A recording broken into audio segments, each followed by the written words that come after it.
Oh, hey there. Have you ever had someone tell you something and they had no context to what was going on, but were able to give you information to help solve the problem?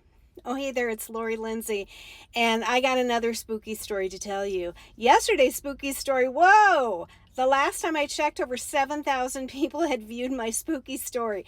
So if you're into spooky stories, go back to my story from yesterday. But today's spooky story happened, oh, maybe a year ago now, and it involves my granddaughter. Now, my granddaughter lives about 4 hours northwest of where we live. And so we spend more time talking on the phone or FaceTime than we do actually in their physical presence. We try to see them about once a month. Anyways, so it was a random Sunday and I walked out to my car and I couldn't open the door because I have one of those newfangled cars where you don't have to get out your keys, you just have to touch it and it opens. And I'm like, what the heck? What the heck? And so I start like going through my purse and there's no keys. And immediately I'm thinking, my husband is going to fucking kill me because, he's always like, don't lose your keys. It costs like $300 to get those goddamn things replaced. So I started like looking everywhere. I looked through my purse. I dumped it out. I went inside. I looked where I keep my purse. Like maybe they had fallen out because things fall out of my purse all the time. I can't find it. And all day I'm kind of like, okay, Spirit, help me find my keys, because the last thing I want to do is tell my husband, and the last thing I want to do is go to the car dealer and get new keys. So the day goes on, and I end up not going anywhere because I have no keys, and I don't want to admit that I don't have any keys. So later that afternoon, we were talking on FaceTime, and, just random, my granddaughter was old enough at that time that she could walk through the house and talk to us about goofy things. And all of a sudden I said to her, I'm not going to say her name. I said, honey, where are Grammy's keys? And she looked right in the camera and she goes, I don't know, which is a typical reaction for her. She says, I don't know a lot, which is her way of processing information. And my husband looks at me and he goes, what do you mean, where are Grammy's keys? Did you lose your keys? Don't tell me you lost your keys.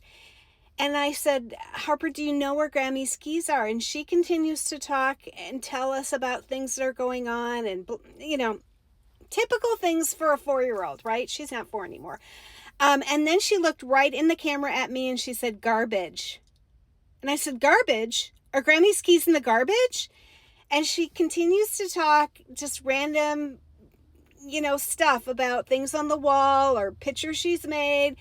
And my husband starts going ballistic. Well, we hang up from the conversation. My husband rushes out to the car and immediately starts tearing apart my car, looking for my keys, right? And I, calm as a cucumber, walk outside, and it's a Sunday evening. That's when we put our garbages out. And, I had already checked inside. My husband had emptied the garbages. Everything was at the curb. I walk out to our big, our little dumpster. It's not big. It's little. In fact, I wish it would be bigger, but that's beside the point.